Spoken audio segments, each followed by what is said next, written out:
नमस्कार विद्यार्थी मित्रांनो, मी राज पठारे तुमच्या आजच्या व्हिडिओमध्ये सहर्ष स्वागत करतो. तर आज आपण सराव संच 1.4 बघणार आहोत. तर त्यापूर्वी मी सराव संच 1.1 आणि 1.3 या सराव संचावरती व्हिडिओ बनवलेला आहे. तर ते तुम्ही जर बघितला नसेल तर तर तुम्ही बघून घ्या. तर मी त्याची लिंक या व्हिडिओच्या डिस्क्रिप्शनमध्ये देतो. तर तुम्ही जाऊन तो व्हिडिओ बघून घ्या, तर तुम्हाला सराव संच 1.4 समजेल. पहिले ते व्हिडिओ बघून घ्या. एकदम बेसिक पासून व्हिडिओ मी चालू केलेले आहे. एकदम बेसिक पासून व्हिडिओमध्ये मी सांगितलेलं आहे. तर तुम्ही तो व्हिडिओ बघून घ्या. तर चला सुरू करूया आजचा सराव संच 1.4. तर यानंतर आपण गणित क्रमांक 4 बघू. तर चौथं गणित काय आहे तर बघा, 1/3x + y plus 1/3x - y बरोबर 3/4.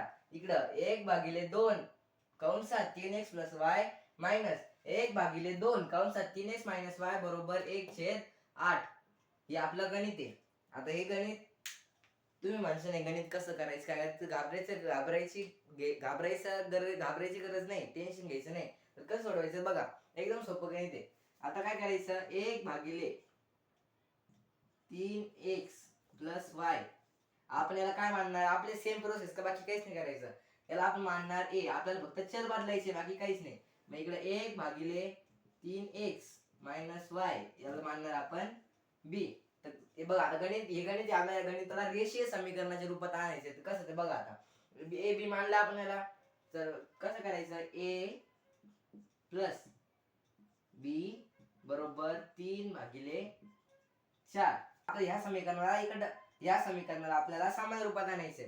तर बघा, या 4 इकडे भागिले इकडे आणि गुणिले होईल. मग 4 कंसात a + b बरोबर 3 बरोबर 3. मग इकडे 4a + 4b बरोबर 3. याला म्हणायचं समीकरण नंबर 1. तर याला म्हणू आपण समीकरण नंबर 1. आज समीकरण नंबर 2 तयार करू. तिथं काय होईल, आता आपण 1/3x + y ला आपण काय मानलेलं आहे, तर आपण याला मानलेलं आहे a. तर मग कसं करणार, तर बघा 1/2 आपण याला मानलंय, 2 ला नाही मानलं ना, मग 1/2 a मायनस 1/2 b बरोबर 1/8. आता आपल्याला काय करणं आहे, याला सामान्य रूपात आणणे. सामान्य रूपात आणण्यासाठी आपल्याला काय करणं आहे, याला या पूर्ण समीकरणाला आपल्याला 8 निघून नये. 2 निघूनला तर हे 4 येईल, हे 2 जाईल, पण हे 4 इथं 4 येईल. मग डबल 4 निघून त्यापेक्षा आपण डायरेक्ट समीकरणाला 8 निघून टाकू. तर बघा 1/2 a गुणिले 8 मायनस 1/2 b गुणिले 8 बरोबर 1/8 गुणिले 8. मग बेचोक 8, इथं उरला काय 4a मायनस 4b बरोबर. आता हे 8 का झाली, तर उरला फक्त -1. इथं उरला फक्त -1. मग याला म्हणतो आपण समीकरण नंबर 2. आपलं समीकरण 1 झालं तयार, समीकरण नंबर 2 तयार झालं. तर यानंतर आपल्याला काय करायचं, आपल्याला जे काय करायचंय, आपल्याला समीकरण 1 आणि 2 मध्ये करायचंय. तर बघा काय करायचं, आता सगळ्यात पहिले आपल्याला समीकरण सोडवायचे, a आणि b ची किंमत काढायची. त्यासाठी आपण काय करणार, सगळ्यात पहिले आपण चिन्हाकडे लक्ष देणार. चिन्ह कसे आहे, भिन्न. चिन्ह सारखे का भिन्न आहे, चिन्ह आहे भिन्न. भिन्न असल्यावर आपण काय करणार, आपण या समीकरणाची करणार बेरीज. भिन्न असल्यावर बेरीज करायची, वजाबाकी असल्यावर चिन्ह सारखे असणार वजाबाकी करणार, चिन्ह भिन्न असणार बेरीज करणार. तर बघा 4 आणि 4 8a, 4b 4b कट, इथं 3 आणि हे बरोबर. तर प्लस मायनस काय होणार, मायनस होणार. मग इथं 2 मोठ्या संख्या चिन्ह प्लसचं आहे, मग प्लसच. मग आपल्याला a ची किंमत काढायची. a आपल्या जागेवर, 2 पण आपल्या जागेवर, 8 इकडे गुणिले इकडे त्यांनी भागिले झाले. मग a बरोबर बे आणि बेचोक 8, a बरोबर 1/4. आपल्याला a ची किंमत भेटली. तर आपण नंतर b ची किंमत काढू. आता b ची किंमत काढण्यासाठी आपल्याला a ची किंमत आपल्याला कोणत्या पण एका समीकरणामध्ये ठेवणे. तर बघा कोणत्या समीकरणामध्ये ठेवायची, आपण ठेवू समीकरण नंबर 1 मध्ये ठेवू. मग a बरोबर 1/4 ही किंमत समीकरण 1 मध्ये ठेवू.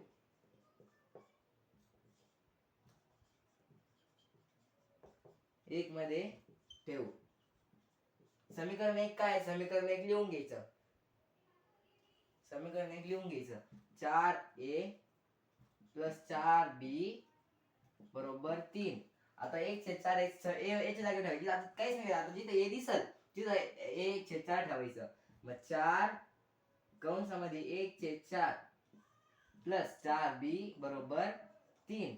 आता हे 4 कट झाली तर राहिला 1 प्लस 4b बरोबर 3. मग आता b ची किंमत काढायची. 4b आपल्या जागेवर बरोबर 3 आपल्या जागेवर, इकडे प्लस 1 इकडे तर मायनस होईल, -1. मग 4b बरोबर 3 मधून 1 गेला, उरला 2. b ची किंमत काढायची. b म्हणा बाबा तो आपल्या जागेवर थांब, 2 पण आपल्या जागेवर, 4 इकडे गुणिले इकडे आणि भागिले होईल 4. बे 2 4. मग b इज इक्वल टू 1/2. आपल्याला a ची आणि b ची किंमत भेटली. a ची किंमत भेटली 1/4 आणि b ची किंमत भेटली 1/2. तर यानंतर आपण परंतु आपल्याला a ची किंमत भेटली 1/4 आणि b ची भेटली 1/2. आता लिहायचं परंतु किंतु. परंतु आपण काय लिहिलं होतं, 1/3x 3x प्लस y बरोबर a बरोबर 1/4 b बरोबर 1/2. तर आपल्या a आणि b ची किंमत आली. आता यानंतर आपण काय करणार, तर परंतु किंतु. परंतु आपण काय मांडलं होतं, 1/3x प्लस y याला आपण मांडलं होतं a आणि 1/3x मायनस y आपण याला मांडलं होतं b. तर 1/3x प्लस y बरोबर 1/4 ची किंमत, आणि इकडं 3x मायनस y बरोबर b ची किंमत 1/2. आता यांचं काय करायचं, यांचा दीर्घ गुणाकार करायचा. आता कसा, तर 1 गुणिले 3x प्लस y काय उत्तर येईल, तेच उत्तर येईल. 3x plus y 4 1 4. त्याच्यानंतर दुसरं समीकरण, याला आपण जर तिघांचा दीर्घ गुणाकार केला, 3x मायनस y गुणिले 1 तेच उत्तर येईल. 3x मायनस y बरोबर बे 1 याला म्हणतात समीकरण नंबर 3 आणि याला म्हणायचे समीकरण नंबर 4.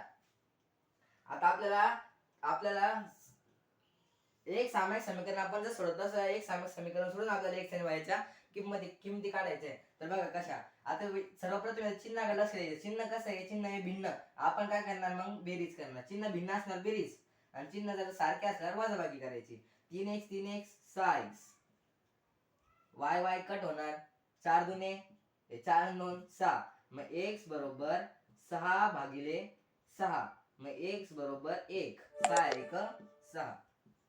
x बरोबर 1. आता यानंतर आपण y ची किंमत काढू. x ची किंमत निघलेली आहे, तर आपण y ची किंमत काढू. तर y ची किंमत काढण्यासाठी आपल्याला x बरोबर 1 हे x बरोबर 1 x ची किंमत आपल्याला कोणत्या पण एका समीकरणामध्ये ठेवावं लागेल. तर आपण समीकरण 3 मध्ये ठेवू किंवा 4 मध्ये ठेवू. x बरोबर 1 ही किंमत समीकरण ध्यानात आहे का, ही किंमत समीकरण 3 मध्ये ठेवू.